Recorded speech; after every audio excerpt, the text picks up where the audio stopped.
want to make another video kind of following up what's happened since I started. So we blew past my goal of 100 and blew past all my stretch goals of 500. And I think at the time of recording this, I don't know, I just know we're 6,000 and it's really humbling. Like, I know a lot of you guys told me that this was gonna go really well and I was really excited that, oh, maybe we'll hit 1,000, and that was like my crazy dream I didn't tell anyone about. And now we're 6 times past that, and it's just awesome. So I'm doing my absolute best with it. I'm so excited. Now all the stretch goals are unlocked. I added 25 new stretch goals total, or 25 new models and stretch goals. All those are unlocked as well. So now it's 50 models total for 10 bucks. Pretty excited about that. I had some commercial licenses yesterday and they all sold out already. So I'm going to do another tier that's slightly more expensive, like $10 or $15, and I'll just keep doing that until people are like, okay, it's not worth it.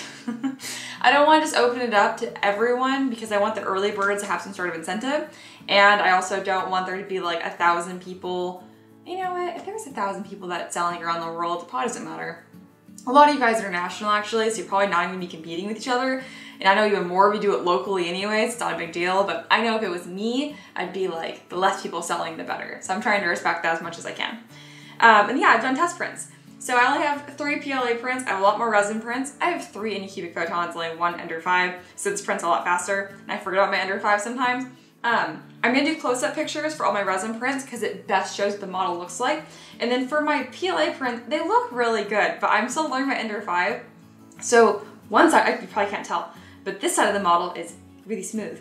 And then the other side of it isn't as smooth. It has nothing to do with the way that the model is. It's purely to do with my fan cooling. So I'm figuring that out. So I don't want to do close-up pictures of those because you'd be like, oh, the models look terrible on PLA. But like, no, they look really good still, better than I expected.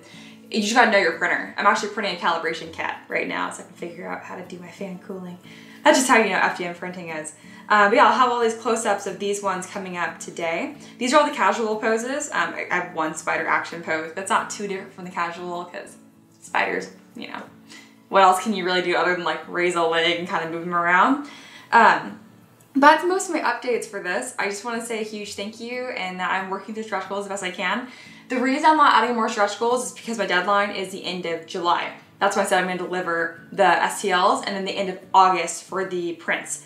So I didn't want to do so many where I couldn't deliver on time. That's really the only reason I'm not adding more stretch goals. And as far as like the scaling goes, there's a baseless version, a decorative base version, simple base version. You guys already know this, but if you have ordered prints, 60 bucks, you know, that's a decent amount of money. So I want to make sure you know what you're getting. This is the scaling that I'm doing. It's 28mm scaling. It's a little exaggerated though, because the cat would be even smaller. Same with the snakes, they'd be even smaller. I think these are equivalent to like 2-3 feet tall. So they're gigantic, but they look really, really small still. So I want them a little exaggerated. But if you see these and you're like, oh, they're still too small, make sure that you consider that because I'm not gonna do custom scaling for every single print order. It's gonna take me forever.